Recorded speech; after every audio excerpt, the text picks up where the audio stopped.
ధీరజ్ నా వల్లనే ఎంగేజ్మెంట్‌కి రాలేదని చెప్పి ప్రేమ బాధపడుతూ ఉంటుంది. ఇంతలో అక్కడికి నర్మద వస్తూ ఉంటుంది. "ఏంటి ప్రేమ అలా ఉన్నావు?" అని చెప్పేసి అయితే అడుగుతూ ఉంటుంది. ఆ మాటలు వినగానే అక్కడ ఉన్న ప్రేమ మాత్రం "ఏమీ లేదే" అని చెప్పేసి అయితే అంటూ ఉంటుంది. ఇంతలో అక్కడ ఉన్న నర్మద మాత్రం "ఈ మధ్య నీలో ఒక మంచి మార్పు వచ్చింది తెలుసా?" అని చెప్పేసి అయితే అంటూ ఉంటుంది. ఆ మాటలు వినగానే అక్కడ ఉన్న ప్రేమ అయితే ఒక్కసారిగా షాక్ అయిపోయి "ఏంటది?" అని చెప్పేసి అయితే అడుగుతూ ఉంటుంది. "నీకు ఆ మధ్యన ధీరజ్ అంటే చాలా కోపం వచ్చేసేది. వాడి పేరెత్తితేనే చిరాకు పడేదానివి. ఇప్పుడేమో ధీరజ్ ఇక్కడ లేడని బాధపడుతున్నావు తెలుసా?" అని చెప్పేసి అయితే అంటూ ఉంటుంది. ఆ మాటలు వినగానే అక్కడ ఉన్న ప్రేమ అయితే ఒక్కసారిగా షాక్ అయిపోయి అక్కడ ఉన్న నర్మద వైపు చూస్తూ ఉండిపోతుంది. "అలాంటిదేమీ లేదే" అని చెప్పేసి అయితే అంటూ ఉంటుంది. ఇంతలో అక్కడ ఉన్న నర్మద మాత్రం "నీకు తెలియటం లేదేమో, నాకైతే బాగా తెలుస్తుంది. నువ్వు ఈ మధ్యన ధీరజ్‌ని ప్రేమిస్తున్నావు, ప్రేమలో పడుతున్నావు అనిపిస్తుంది నాకు" అని చెప్పేసి అయితే అంటూ ఉంటుంది. ఆ మాటలు వినగానే అక్కడ ఉన్న ప్రేమ అయితే ఒక్కసారిగా నర్మద వైపు అలా చూస్తూ ఉండిపోతుంది.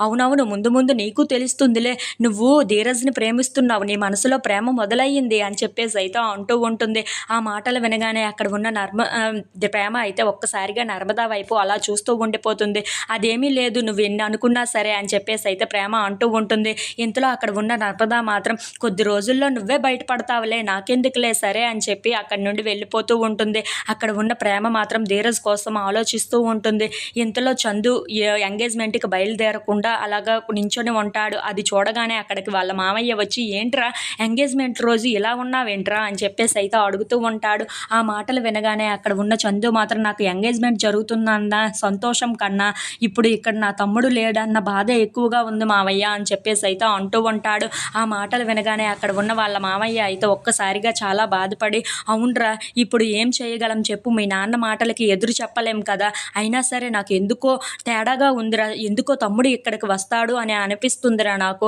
మీ తమ్ముడు నాకు తెలిసి ఆ చిన్న ఎలాగైనా సరే ఇక్కడికి వస్తాడు, ఆ దేవుడు ఎలాగైనా పంపిస్తాడురా" అని చెప్పేసి అయితే అంటూ ఉంటాడు. If you like this video please subscribe.